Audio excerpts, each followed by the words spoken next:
G'day, Grant Norsworthy here with morethanmusicmentor.com, joined again by my friend Jonathan Truman on drums. Hi, Jonathan. Hey.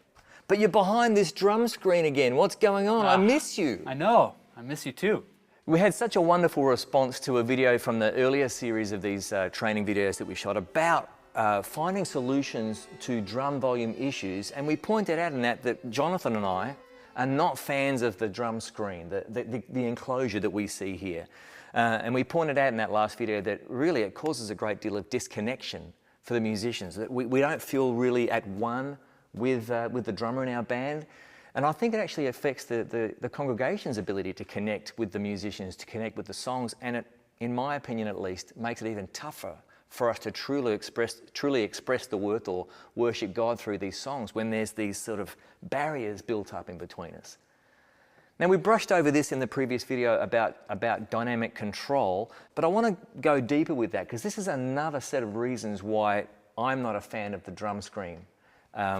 Sure, it's perhaps the best solution in some situations, especially in enormous venues, but the main problem is drummers who haven't got dynamic control. How hard am I playing? How loud am I playing?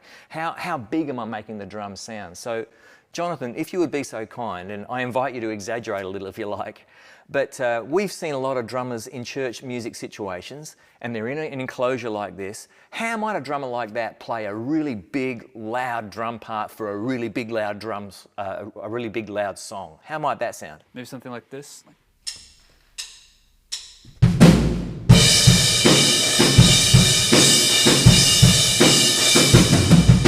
Yeah, I get it. Yeah, that's big and loud, all right. And we've got a microphone on every drum here, so even though the acoustic sound of the drums is very, very altered and restricted coming through this barrier, it's up to this front of house and you need to control how loud that is. But then, thinking about a song now that's not that big, not that loud, it's got less of dynamic. How might the drummer play that sort of moderate, mid-tempo, mid-dynamic song? Mm-hmm. Maybe a less experienced drummer would do it very much the same way. It's just like...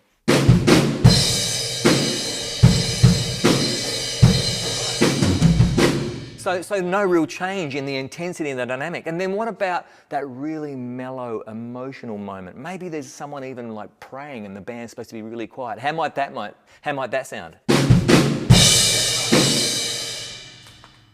Kind of the same. A drummer who's put behind their screen loses the sense that they are actually being asked to play all the air in this room, not just the drums, but they have this responsibility to create an acoustic sound that helps engage by being aware of the whole space. Put them behind the screen, they lose that ability to learn control of their dynamics, of how much they're playing and how loud they're playing. So Jonathan, would you please come out of there? Please come out of there. Jonathan, you're out from the drum fish tank. Welcome back. Thank you. I missed you. I missed you too. It's good to be back here. You'd prefer this situation, wouldn't you? I do. So here we are with a totally different drum kit. It's actually a really nice Adoro kit that Jonathan and I are bit fans of this stuff. Yeah. And we've got it without the drum shield, obviously.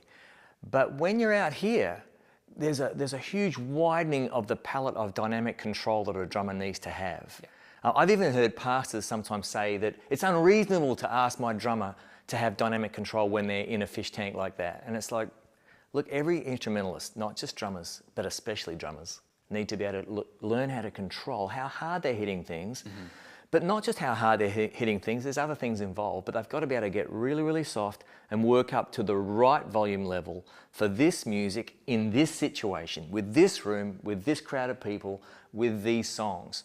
So why don't you do a demonstration for us? Start really, really soft if you wouldn't mind. Sure. And let us see you build, maybe in about 2-bar blocks, up to being bigger and bigger and bigger. And I'd love to have people see exactly what you're doing here. Okay. Thanks, Jonathan.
Oh, I really love that, Jonathan. That's wonderful.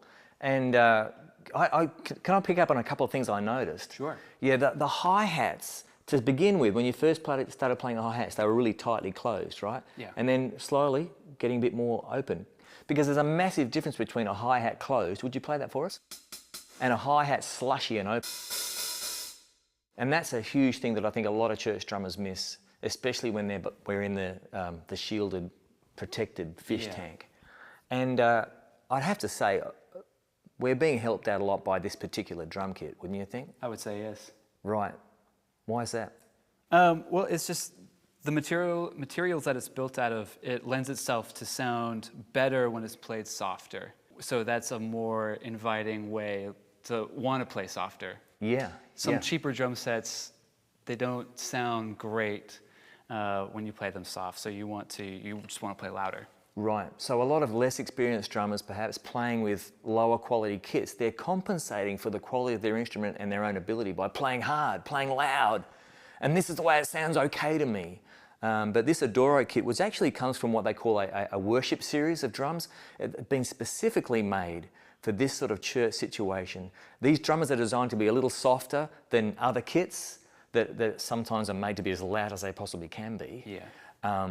But it's also made in particular to be high quality sound even when they're played soft. Yes. And I'm sure early in your drumming career, if I can put it that way, probably the most fun thing was, I want to play the drums loud and the way I want to. Is that right? But what about now? Now I get more satisfaction out of playing with dynamics. There are more things to do, and so there's some responsibility there, but it's actually more fun. What you're describing there is so important for drummers, not just drummers, but all church musicians and all musicians in general. We need to find a greater joy, a greater fulfillment, a greater satisfaction by playing what's right for this moment, for playing what's right for this song, for this band and our dynamic level right now. And that's a lot more fun as well, right? Yeah. Than just being back there in the fish tank, slamming away on the kit. Thanks for watching. Make sure you check out the other videos in this series. Please subscribe to the channel. And hey, if you want to find out some more information about More Than Music Mentor, to arrange your own consultation or even have me visit for an on-site consultation and training, please go to the website and contact us through morethanmusicmentor.com.